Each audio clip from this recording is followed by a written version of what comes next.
आज हम लोग 60 इम्पॉर्टेंट रूल्स 2.0 का क्विक रिवीजन करेंगे। रूल नंबर 1 सिंस और फॉर के लिए यूज़ होता है। सिंस और फॉर मतलब ये प्रिपोजिशन है की तरह यूज़ हो सकता है ऑब्जेक्ट के बाद, या फिर कंजंक्शन की तरह यूज़ होता है सब्जेक्ट ऑब्जेक्ट, सब्जेक्ट वर्ब उसके बाद टेंस की तरह भी यूज़ हो सकता है।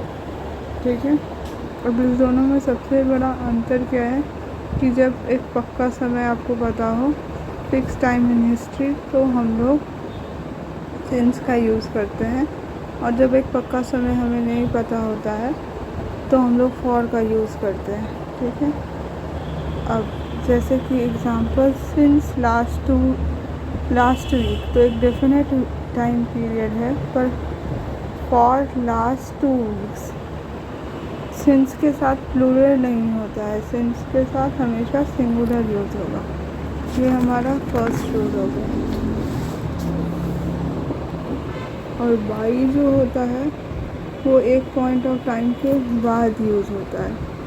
ठीक है, he is going to work since Monday, ये जो सिंस का फॉर्मेट होता है वो टाइम के हमेशा परफेक्ट में आता है। जब टाइम का परफेक्ट टेंस यूज़ करते हैं तो सिंस का यूज़ किया जाता है। और अगर एक कोई हॉबी है या जनरल एक्टिविटी है तब भी हम लोग सिंस का यूज़ कर सकते हैं, as I am found a cricket match. और सिंपल पास्ट टेंस को जोड़ने का काम भी सिंस करता है, सिंपल पास्ट टेंस को जोड़ने का काम भी सिंस करता है। ये हमारा जो सेकंड रूल है उसमें each, every, either, neither, any और नन के बारे में पढ़ें। ठीक है, ईच और एवरी जो होता है वो एडजेक्टिव प्रोनाउन, ईच प्रोनाउन या सब्जेक्ट के बाद लगता है, ये एडजेक्टिव और नाउन दोनों होता है। ये एवरी सब्जेक्ट का रोल नहीं निभा सकता, पर ईच सब्जेक्ट का रोल निभा सकता है। दोनों सिंगुलर वर्ब की तरह यूज़ होते हैं। ये सिंगुलर सब्जेक्ट है और ये एक सिंगुलर वर्ब है। ईच सिंगुलर सब्जेक्ट है और एवरी सिंगुलर वर्ब है। ठीक है, जो वर्ब के नियर होगा वहाँ पर गर्ल का यूज़ होगा। ठीक है, जैसे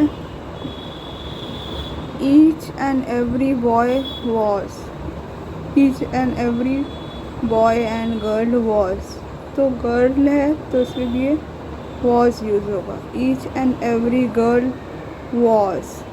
ठीक है, और अगर बॉयज़ एंड गर्ल्स ईच वर, ये बॉयज़ एंड गर्ल दोनों नाउन है तो दोनों क्या हो गया, प्लूरल नाउन हो गया, और इसके लिए वर का यूज़ हो जाएगा। ठीक है, ईच ऑफ में प्लूरल नाउन होता है, अगर ईच ऑफ यूज़ करते हैं तो उसमें प्लूरल नाउन होता है पर वर्ब सिंगुलर होता है। ईच ऑफ के साथ हम लोग लगा सकते हैं पर एवरी ऑफ हम लोग नहीं लगा सकते। अब नन और neither, none more than 2 person के लिए यूज़ होता है, नीदर 2 पर्सन के लिए यूज़ होता है। ये दोनों नेगेटिव सेंस में यूज़ करते हैं। और ईदर 2 पर्सन के लिए यूज़ होता है, और एनी 2 पर्सन से ज़्यादा के लिए यूज़ होता है। ठीक है, और बोथ में 2 पर्सन हो तो यूज़ करते हैं, 2 ही हो। वन ऑफ द के साथ प्लूरल नाउन यूज़ करते हैं, वन ऑफ द के साथ प्लूरल नाउन यूज़ करते हैं। नन ऑफ के साथ, नन ऑफ एक